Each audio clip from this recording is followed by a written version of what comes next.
Several African countries are now turning to Nigeria for fuel supply. Nigeria is one of the world's largest player in oil industry, large reserve in Africa, top supplier in the global market. As many of you may already know and should know by now, fuel prices or gas prices, depending on what you call it where you live, is on the rise, especially in Africa. Even in a country like Nigeria, which is one of the largest oil producers in the world, they have lots of oil, but the people are now paying more than they have ever paid for fuel and for petrol in various parts of the country. Some African countries are now turning to this same Nigeria to source their own fuel for their country.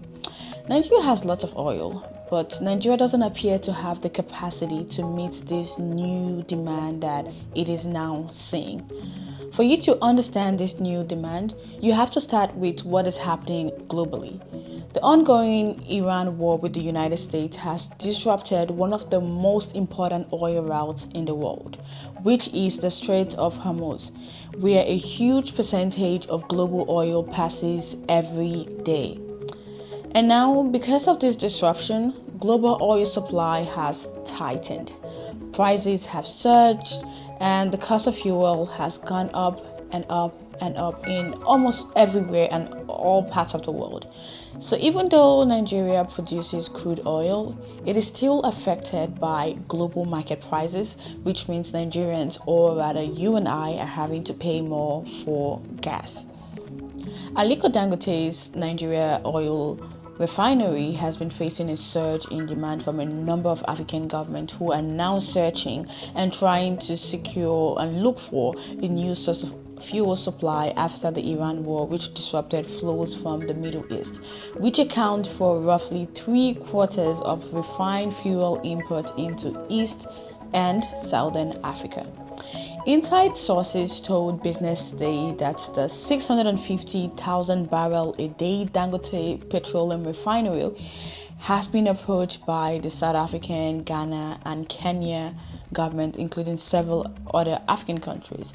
South Africa itself is asking for a standard 12-month supply contract with Nigeria.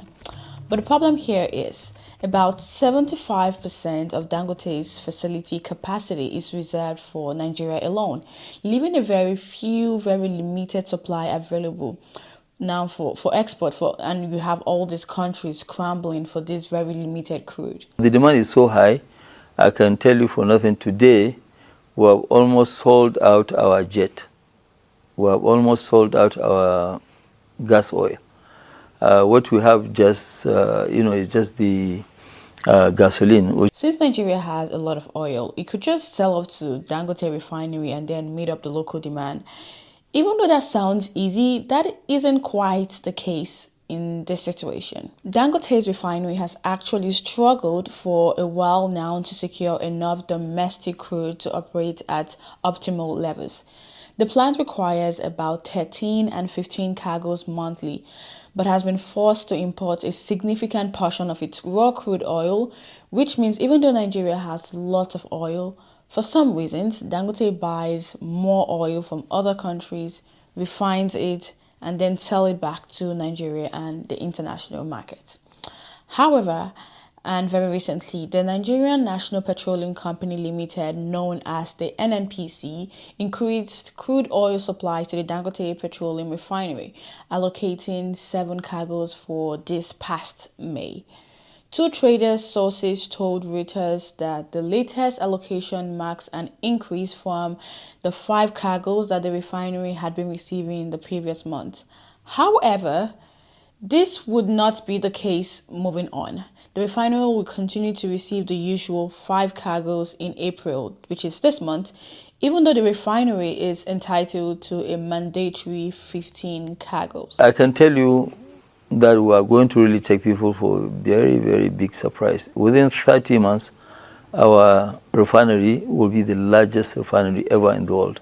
Looking ahead, if the Iran conflict continues, oil prices could continue to go higher and higher and higher. And that would see a lot of countries struggle, especially African countries. This is all I have for you on this topic, and I will see you guys again in my next video. Bye now.